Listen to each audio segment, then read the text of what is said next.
Hello everyone, it's video blog time. It's been a while since I've done a video blog here like this, so I'm going to do one.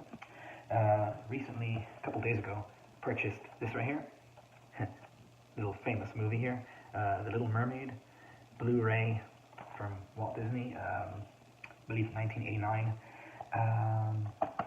Got to see this in the theater and was addicted to the character of Sebastian. I just absolutely loved Sebastian, that little crab conductor, you know. And I loved the song Under the Sea. I got obsessed with the movie. But anyways, that's besides the point. Me and my wife have been Disney fans for a long time. In particular, Disney World, the theme parks. We try to go as much as we can. I have two kids now. Well, my boy is 4 months. My daughter is now 2 years old. So my daughter is getting at that age where she absolutely loves this stuff. I mean, she just really does. We love it naturally, so we have it playing. She loves it, and yeah, we're very happy about that. So we bought this. She's watching it. She's loving it. Looks really good. Looks really crisp. If you see my video blogs back all the way to the first one, or the first couple ones, I think it was my third one. I did a video blog where I rate all the Disney musicals, because those are my favorite. I always feel like the Disney musicals, and to be even more exact, I think the princess movies, to be honest, are the heart and soul of Walt Disney. If you go to the theme parks, if you go to Disney World, you'll pretty much find that to this day, that's really, really, in my opinion, is the heart and soul of Walt Disney. So yeah, I mean, I'm definitely not shy to say that I love these movies, and anyways, in that video blog, I rank all of the musicals from, I hate to say my least favorite, but, you know, I rank them in an order from my least favorite to what I think is the absolute best musicals. So if you want to see that, it's very long, and I think I could do it better now, but it is what it is, it's there. So anyways, but that's not the topic of this video blog.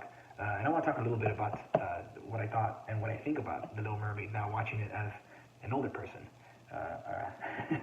Yeah. But I'll jump into that a little bit later. So, it just got me thinking, like, it's so beautiful, the movie, right? And when I say beautiful, I mean the animation. I mean, it's a beautiful story. It's a well-executed movie, in my opinion. To this day, I still think that. The music is great, but, I mean, the way it looks, the animation, and that goes for all Disney movies, to be honest. I mean, for the most part. But this one in particular, beautiful. I mean, it's stunning. Some of these scenes, this scene right here,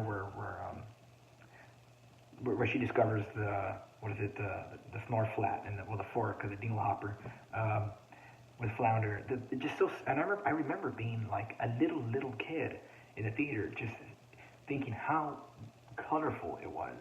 You know, I always tell my mom, it's kind of funny because I remember Oliver and Company as a little kid. I remember Oliver and Company. Well, looking back on it, I can't really tell you like the span between the movies because I was too young. But I always remember Oliver and Company and going to see it with my mom and loving the movie. But then I always remember I kind of remember how big this movie was because after a while, I don't ever remember anything else about Oliver and Company. I never saw it again. I never bought it on, VHS. Like, poof, gone out of my memory because this movie happened right after. The Little Mermaid came out right after, and boom, I believe Disney came back on the scene just the way it kind of did with, I guess you could say, Tangled or Princess and the Frog, depending on however you consider the comeback again to be. Because it happens a lot, there's lulls, and this was a big moment because it brought them back. With the animated princess movies, and then of course Lion King, Aladdin, and Beauty and the Beast, and then there was another lull when Pixar became huge, and they were trying to keep up, and they had movies that weren't quite really there, and then all of a sudden, boom, Princess and the Frog, Tangled, Frozen, boom, massive, Moana, and now I feel like it's at the point where is it about to go to another lull? Like I don't know. That's another story. But anyways. It just got me thinking about the 2D animation. And I know the reasons they don't do it, maybe because they kind of got scared off with Princess and the Frog and didn't make that much money. I think there was a couple other movies that didn't really pan out to the way they wanted. And I get that they use 2D animation here and there. Like I remember, I believe on Moana, the tattoos on I can't think of his name right now. Maui, the tattoos on Maui were 2D animated by a guy who worked on a lot of the older movies and a master of the craft, and it was really cool. But that's not really what I'm talking about. I'm talking about full-length feature film, animated film, like Little Mermaid, like Princess and the Frog, like all those other great movies. I was thinking about them and how great they look. It's this whole other art form, Like I enjoy Frozen, I enjoy Tangled, I enjoy Moana, I enjoy that. My cat, he doesn't care that I'm doing a video blog. I enjoy the look of those movies, and I think that it's got a place. Innovation in art will always be there, and it'd be silly to think that it won't. But at the same time, I hate to use the word nostalgia as well, because I don't think it's that. I just think it's tried and true art forms.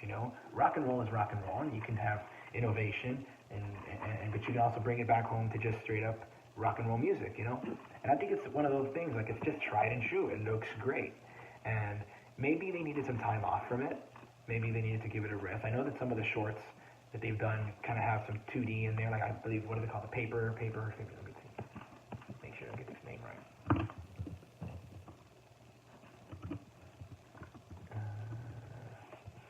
What's it called? Really, really cool short. Paperman. Paperman, I believe that. I don't think it's 100% 2D. I think it's kind of a mixture. Yeah, they've used it, but I mean, I'm talking about a full-length film.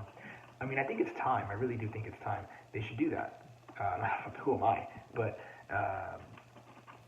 I'm watching this movie and I'm thinking, like, man, you're not allowing, obviously I would enjoy it and a lot of adults would enjoy it, but you're not allowing kids, like the way I was when I saw Little Mermaid. You're not allowing kids to witness this sort of thing. And there's other art companies that are making them. But Disney, I think this, princess movies, or it doesn't have to be princess movies, it can be whatever, but I mean, look how good, like a movie like, Peter Pan, or, Dumbo, and it sometimes gets me thinking, like, all these action movies, all these reaction, what do you call them, the live action movies, which, it's kind of a funny thing that they call them live action, because a lot of these movies are just a ton of, computer graphics, which is that much different than, like, Big Hero 6, when you think about it, some more than others, but anyways, I mean, it is fine, it's something they're doing, it's a series of movies, that's cool, I can respect that, but the meat and potatoes here for Disney, in my opinion, is this stuff. It really is, I think, and I think it's time to go back to the 2D, at least for some movies. It doesn't have to be everything, just maybe one movie every 3 years, but just something to where it's something you can look forward to. And it got me thinking to something else, even more, further in this thought. Like, okay, 2D, but there's a little problem with this thought, and let me get to what I'm thinking first before I get to the problem. There's a lot of, that's the problem, hold on. The idea is part 2s. We didn't really start getting part 2s until Frozen 2. Now I know what you're saying. You're probably saying, but there were part 2s of like Cinderella, of Lion King, of Little Mermaid. There's a ton of them. There's part 3s. Yeah, but these are home releases, obviously, right? These were home releases. Way less of a project, way less budget, and it shows in the art. I mean, all you gotta do is take a look. If you want to see what I mean, take a look at Stitch, Lilo and Stitch the movie. Absolutely gorgeous animation. Not everyone was into it, but the animation, the design of Stitch is absolutely beautiful. I mean, his character, the way they drew him was just perfect in the movie. Go check out the part 2s and part 3s and look how he's designed and compare it to the movie. Like, this is the difference between, like, a kid being like, I want that toy, or being just like, eh, And I think the thing is, maybe the thought process is, well, once they like the movie, then they'll get suckered into liking this, and they really won't see the differences. Like kids probably wouldn't see the difference, and maybe that's true. But the big wide audience definitely takes a hit in that. Most adults wouldn't want to see the part 2 that are more silly. Music's not as good. Animation's not as good. But when Frozen did so well, and they implemented, well, let's do part twos now from here on out, like Pixar was doing, and getting serious part twos. That's the problem. It's like, well, how do you? Because these movies still exist. I don't know if they still make them, like produce them, or manufacture them, to be more exact. I don't know if they still manufacture them, but I believe they're still. I mean, are they really considered canon? I guess I'm asking the question. Are they? Because like there's some whacked out stories, you know. Like I mean, I haven't seen them all myself, but or really any. But I know that Little Mermaid has in part two that home release, and like there's like other mermaid people. You know, I don't know the stories.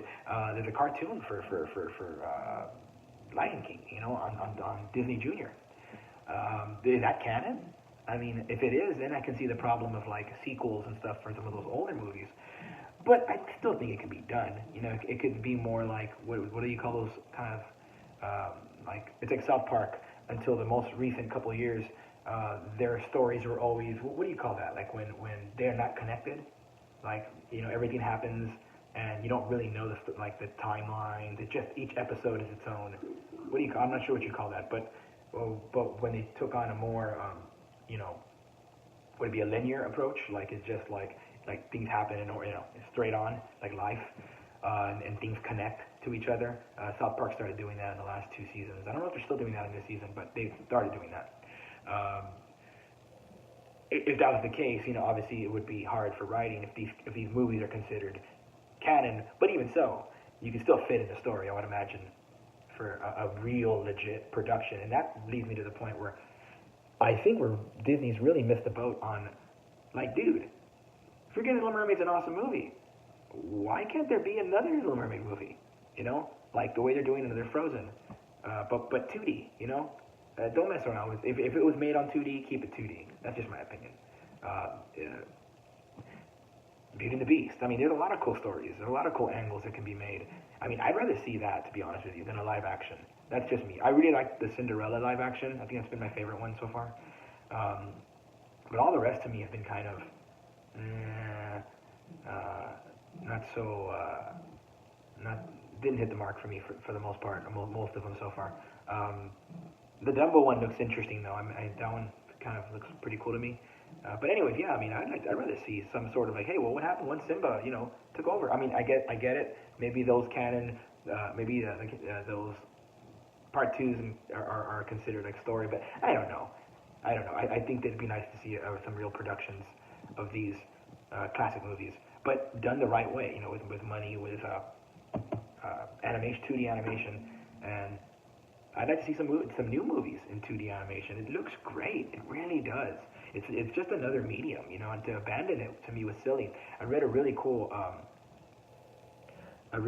comment somewhere, and I won't quote it exactly. I wouldn't be able to if I tried, but it was something like Disney put a lot of the blame on the 2D animation for like Princess and the Frog, when really it had more to do with timing than anything else. Like they were trying to keep up with Pixar, and you know, because they were doing so bad compared to Pixar, this movie was doomed to not do that great. You know, just because of its timing. That to me is like I always say, like if you switch Tangled and Frozen, like if Frozen came where Tangled was and Tangled was released to where Frozen was, I think you'd have two different. I don't think Tangled would be as big as Frozen for a couple of reasons. Because the timing of Frozen was so good that when it came out, like that was the year that we had huge freezes across the U.S. It was too perfect. YouTube was the perfect time for the meme culture to make Let It Go, just little kids singing it, and I mean, you name it. The recipe was just amazing. I don't think Frozen would be as big at any other time it was ever released. Schools closed down for a couple days because it was so cold. They went to go see Frozen. It was during the holiday season. They went to see Frozen. It just worked out. It really did. So I don't think Tangled would be as big if it was replaced. But I also know that Tangled would be a lot bigger if it was released second, because it's a great movie. Arguably, some people like it more. Besides the point, Tangled had a certain box office because of when it was.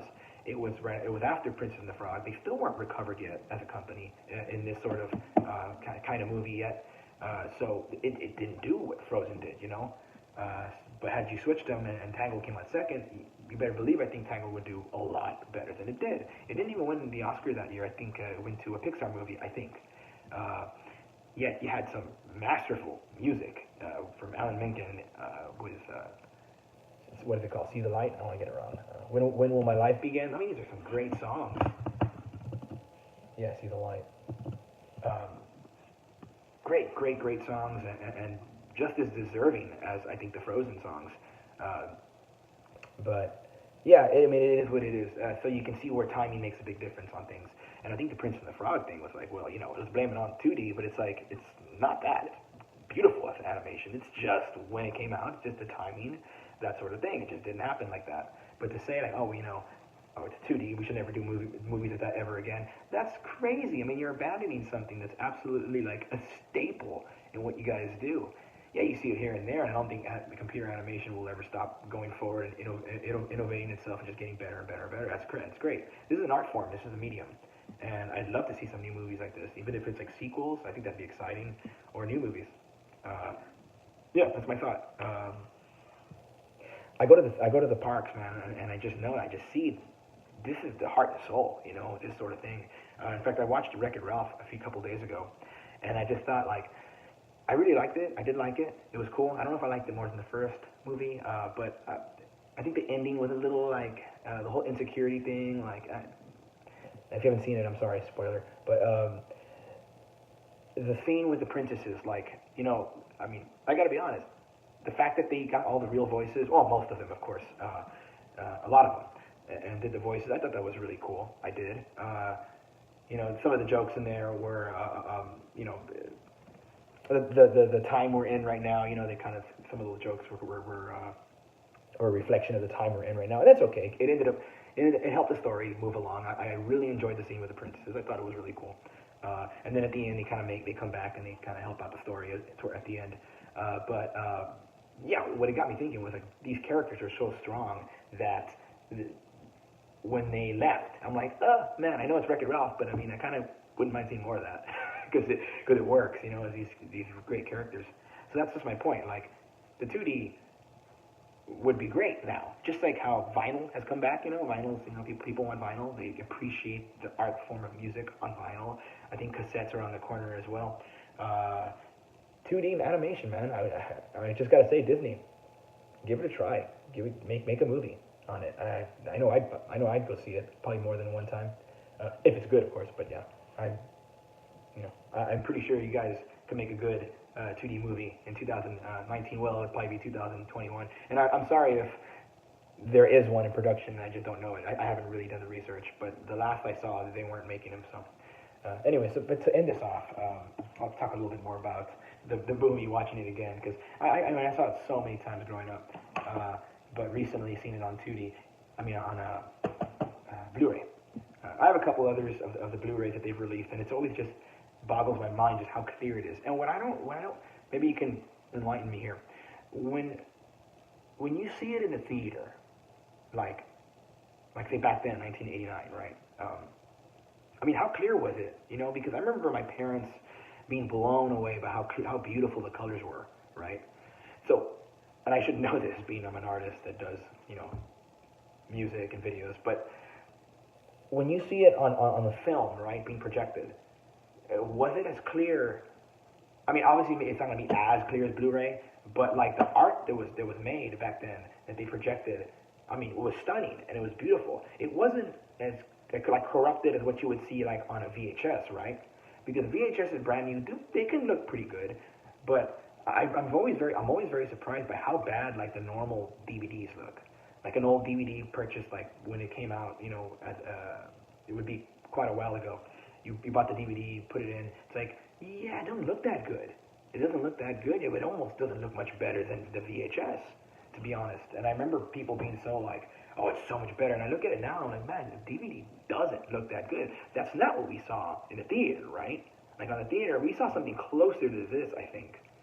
Was it more of an analog, like what would you call it, like an analog, like a film sort of look? It's obviously the theater has that crackly, poppy looking stuff, but I believe it was stunning and it would look better than like a VHS, right? And that's the thing. It's not that it wasn't clear, or obviously not rendered to what it is today, but it was beautiful and it was stunning to the people that saw it. I think when it's put on VHS, it's the VHS that's a little bit more downgraded, to where it's like, that corrupts the look of it. And then of course the DVD had improvement, but not that much. So now basically you're getting what I guess the original art would look like, had it been captured with our technology today. I suppose that's what it is. Maybe I'm answering my own questions here, but I don't. And my another question is, do they go back in there and add the sides? I'm sorry, that's a stupid question. I've seen cells like at Disney World where you see that because they do it in layers from what I remember. Some of the backgrounds stay there, and then the top layers so they can move. Being that we have widescreen now, is that something that like I'm sure they have to frame things differently when they do it like this to fit what we're used to now. But it does boggle my mind about how good this stuff can look, and there's imperfection as well. And I'll end with that.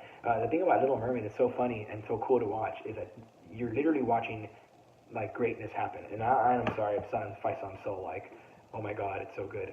But like, what I mean by that is that sometimes people don't know what they're making.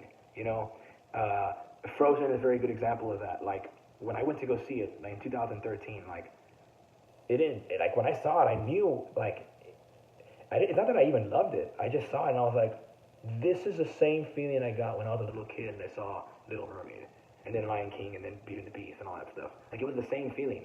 I was like, this is it. I didn't see Tangled in a theater. I don't know if it probably would have done the same thing, but Frozen did that to me. Especially when she sang "Let It Go." I'm sorry, I know everybody hates it now, but that's the sign of like a great song. Once it gets too big, everyone starts to hate things. But that happened, and then we saw it more in the theater. I mean, me and my wife, and then we would take other people to go see it. And before people started hating it, people loved it. I remember that. Like people would laugh like crazy with the jokes. Now it's just like, okay, we've heard it 1,000 times, maybe 1,000,000 times. But I remember how much people enjoyed the movie when it first came out. So that reminded me a lot of what I felt when this movie was made. And my point being about the greatness thing is you don't always know, in my opinion, and you'll notice it because it's 2D animation, you'll notice those little imperfections, like on the shots that are like where Sebastian will be like far away or Ariel will be far away, in the shot. Take a look at how there's no detail in those shots, or sometimes her tail, her what would you call her mermaid tail, has no scales on it, or it has no design on it. It's just green. Or sometimes she'll be swimming away and you'll be like, oh, that looks kind of odd. But that's kind of the beauty of 2D to me. And it's also like seeing how they went from Oliver and Company to boom, this big old movie called Little Mermaid. And it's kind of cool to see that. It kind of jogs you in the head, and then it's like, this is a movie people made. People made this. And I remember hearing about how they put their ear to the door, hearing the music that was going to be the music for this movie, and they were so excited because how can this fail? How can this this sounds great, and they were so excited. And it's just weird to think that something so classic, so famous, can be at one point and just hope it does good. I remember they said they were going to pull out some stupid guy was in a sorry, one of the, I don't know what he was for the movie, but they wanted to pull part of your world out of the movie because some kid started moving on some kid was getting restless in his seat on one of the what do you call those trial previews. Some kid was getting restless, and he was during part of your world. So hey, let's pull it out, and thankfully they didn't do that. So I believe that dude moved over to another company later on. So maybe I'm wrong, but I think that's what I remember. Probably a good thing. Anyway, so Zach Morris timeout. She wanted to mention something else that I forgot to mention. Something that always cracks me up in The Little Mermaid, that actually scared me when I was a little kid, when Ursula finally does what she wants. She finally gets what she wants. She puts the crown on, and then gets shot in the arm, right? And she's like, "Rrr," and they terminate what's Flotsam and Jetsam to little pieces. And she's and she starts to and she starts to expand to the 3 times the size of a blue whale. It always makes me laugh just how quick, like, never mind your journey to greatness and to rule the ocean. It's like, let's just like detonate, you know. And I always think like, how did the art department like judge how big they were gonna make her? Because she's massive, right? Like, no, just make her a little bigger. All right, we got her this big. No, let's make her bigger. Just watch it again if you need to remember. Like, they make her so freaking big. Like at the end, it's kind of comical to me. And it's also comical how she's just like all the planning for nothing. She goes down in like 5 minutes after she puts the crown on. And it's like Triton like gets the Triton gets his what do you call it? What do you call those? I can't think. He gets his the thing, right? And it must have been like, oh, well, that didn't go well. You know, I guess, well, good for me, I'm back. It's just kind of a funny little. But you know what? I enjoy that, and that's why I wanted to kind of put these his staff, right? That's a staff. Okay, it's like a staff, but it's actually called a trident. That's why I wanted to put these thoughts in there, because I wanted to mention that about the 2D animation. Like, I really enjoy the quick moving stories. Like, it's kind of cool. It's refreshing. The movies tend to be a little longer now, and that's good too. That can stay. You know, storytelling doesn't have to all be the same. But I enjoy these quick movies that are like, you know, even though it's, like I say, it's kind of comical. It's still cool. Like, it's still a quick moving story. It's not easy to write quick moving stories. Like, it isn't. And they still hit hard. They still hit. Like, they're still emotional. Sorry, not trying to put my finger to your face there, but it's like blinding. Anyways, yeah, there's a beauty to that short kind of storytelling. I know Walt Disney was really big on that. Like, if it's not going to move the story forward, then there's no need for it. You know, that sort of thing. But yeah, I just wanted to mention that. I always find that funny. Another thing I always find funny is at the very, very end when King Triton says or hugs Ariel at the wedding ceremony on the boat. I always love that high jump he does. Take a look at it. It always kind of makes me laugh because he goes like a crazy, powerful merman and jumps really high, but they don't show the tail because that would look hilarious, right? Hanging off the side of the boat. I've seen it too many times. It's like this amazing Superman kind of jump to give her a hug. But anyways, there's a couple, like, speaking of the imperfections, there's a couple like problems with Sebastian's size. I'm guessing King Triton's a lot bigger than the French chef. I think he's French, right? But when Sebastian's in the scene with the chef that's trying to kill him or cook him, to be more exact, he's really small from what I noticed. And then like when Triton is like talking to him, it's almost like I think he's bigger to Triton than he is to the French guy, and that don't work out to me because I imagine Triton's pretty big. But anyways, it is what it is. It's still great. I still enjoy it. Sometimes I like those imperfections. Like, I don't know, it's just me. But anyways, I just wanted to mention that. Yeah, that's the thing about sometimes when things are great. You know, you see the making of that when you watch it. Like, especially with Blu Ray, you see all those details. You can almost, if I'm not mistaken, can kind of see the paper in the back. I don't know. That's just maybe like a filter they put, or it's so clear now that you can kind of see the paper. That happens sometimes when things get so clear, you know. But anyways, yeah, imperfections and all. It is what it is. One of their biggest movies they've ever made, and yeah, it's cool to see it super clear. Anyways, 2D animation. I think it's time to bring that back, Disney. I mean, who am I, right? But hey, what do you think? Yeah, I hope you enjoyed this. Until next time, rock on.